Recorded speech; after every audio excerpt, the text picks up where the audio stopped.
ആരാ? എന്തു വേണം? അച്ഛൻ ഇവിടെ ഉണ്ടോ? ഏതച്ഛൻ? അറയ്ക്കൽ അച്ഛൻ. അദ്ദേഹം എന്നായിരുന്നു ഇവിടെ ഉണ്ടായിരുന്നത്?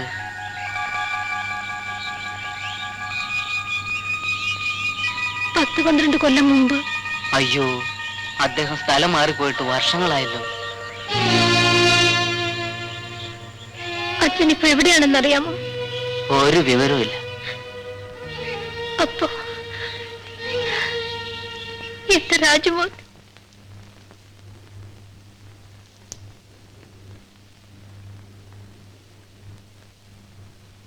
വക്കീൽ സാർ അകത്തുണ്ടോ? ഉണ്ട്, ചെല്ല്. ആ,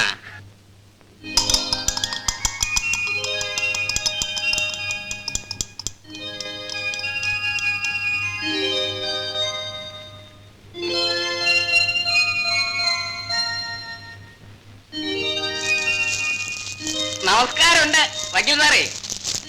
മുട്ട പൊരിക്കുമ്പോ സ്വാമി എത്തുമല്ലോ. അവിടെ ഇരി സ്വാമി, ഞാനിപ്പോ വരാം. ഇന്നലെ വക്കീൽ സാറ് കോടതി തകർത്ത് കളഞ്ഞു. എന്താണ് സ്വാമി കേസ് ജയിച്ചല്ലോ? ഈ എറണാകുളം പട്ടണത്തിൽ ക്രിമിനൽ കേസിനെ കാളിങ്കൽ കൃഷ്ണക്കുറുപ്പിനെ ജയിക്കാൻ ആരുമില്ലെന്നാണ് വെപ്പ്.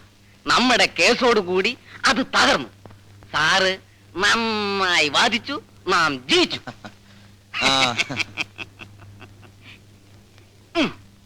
എന്താ സ്വാമി ഇത്? തരാനുള്ളത് തന്നു കഴിഞ്ഞല്ലോ.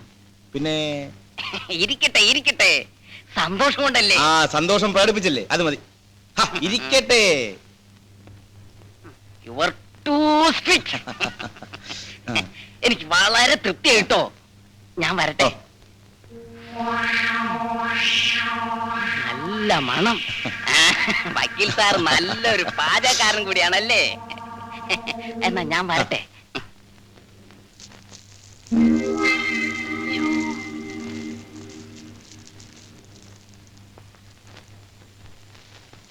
ഈ പട്ടരുടെ ഒരു നല്ല മണം ഞാൻ അപ്പോഴേ തീരുമാനിച്ചത്. എന്തിനു പാവപ്പെട്ട സ്വാമി പറയുന്നു? ഈ പെണ്ണുങ്ങൾ ചെയ്യുന്ന ജോലിയൊക്കെ ആണുങ്ങൾ ചെയ്താ ഇങ്ങനെ ഇരിക്കും. ആ, സാറങ്ങോട്ട് മാറി നിൽക്കണം. ഞാൻ ഇപ്പൊ റെഡിയാക്കി തരാം. ഓ, അങ്ങനെ ആവട്ടെ.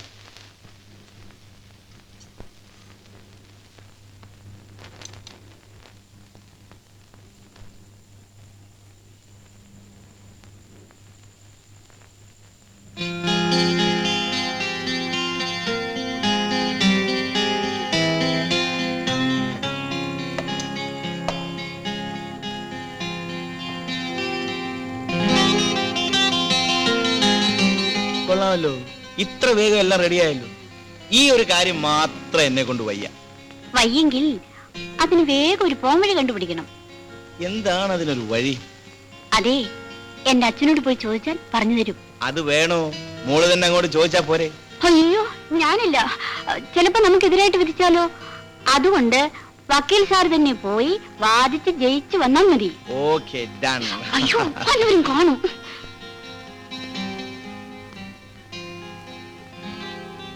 Delicious. Thank you. Good morning father. ഇരുന്നാട്ടെ. ഇരിക്കൂ.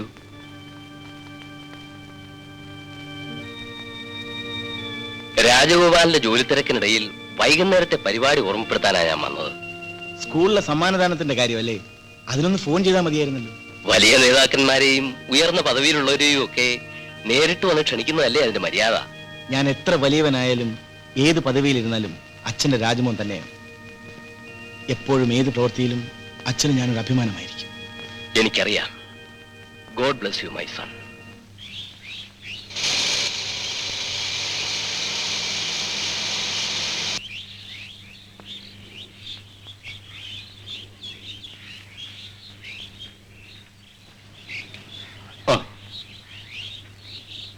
എന്നെ എന്റെ വീട് വരെ ഒന്നുകൊണ്ട് നാക്കി തന്നൂടെ?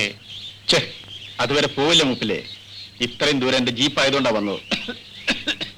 മെല്ലെ നടന്നു പോയട്ടെ. മടങ്ങുമ്പോ ഞാൻ കൊണ്ടുവരാം. ഓ, ഞാനിവിടെ കാണും. ഇവള് പറയുന്നത് കേട്ടാ തോന്നും ഈ ലോകത്ത് ഇവൾക്ക് അറിയാൻ പാടില്ലാത്ത ഒരു കാര്യവും ഇല്ലെന്ന്. തോന്നുമെന്നോ? എനിക്കറിയാവുന്നോണ്ടല്ലേ പറഞ്ഞത്. ഞാൻ എന്ത് ചെയ്യണമെന്ന് പറ. ഇപ്പൊ ചെയ്തില്ലെങ്കിൽ എന്റെ തല ഞാൻ കൊട്ടയടിക്കാം. എന്നാലേ ആ വണ്ടി ഒന്ന് ഓടിക്കാമോ? ഇതോ? വാടി ഓടിക്കാം.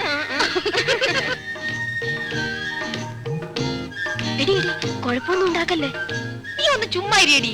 ഇത് ഓടിക്കുന്നത് കാളവണ്ടി ഓടിക്കുന്നേക്കാൾ എളുപ്പമാ. വാന്നേ കേറ്.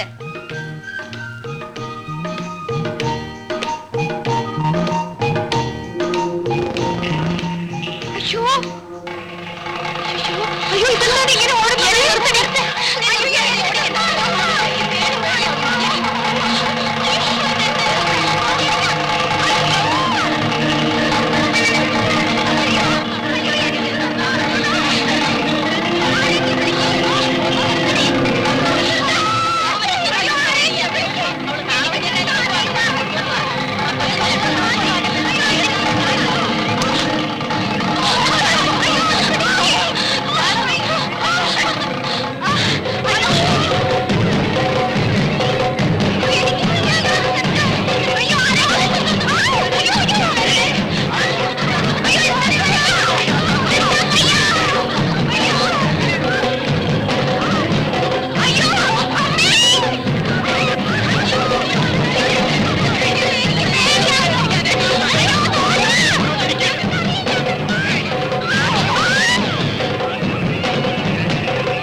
അവന് ഓടിക്കാൻ പറഞ്ഞു, ഞാൻ ഓടിച്ചേ.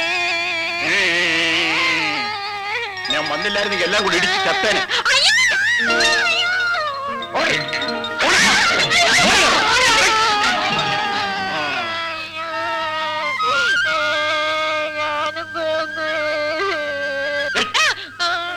നിനക്ക് എങ്ങനെ ധൈര്യം വന്നിട്ട് വണ്ടി ഓടിച്ചോണ്ട് പോവാൻ? അതെ, നിങ്ങളെ എപ്പോഴും ഈ വഴി അങ്ങോട്ടും ഇങ്ങോട്ടും വണ്ടി ഓടിച്ചോണ്ട് പോവില്ലേ? അപ്പൊ ഞാൻ നോക്കി നോക്കി നിൽക്കും.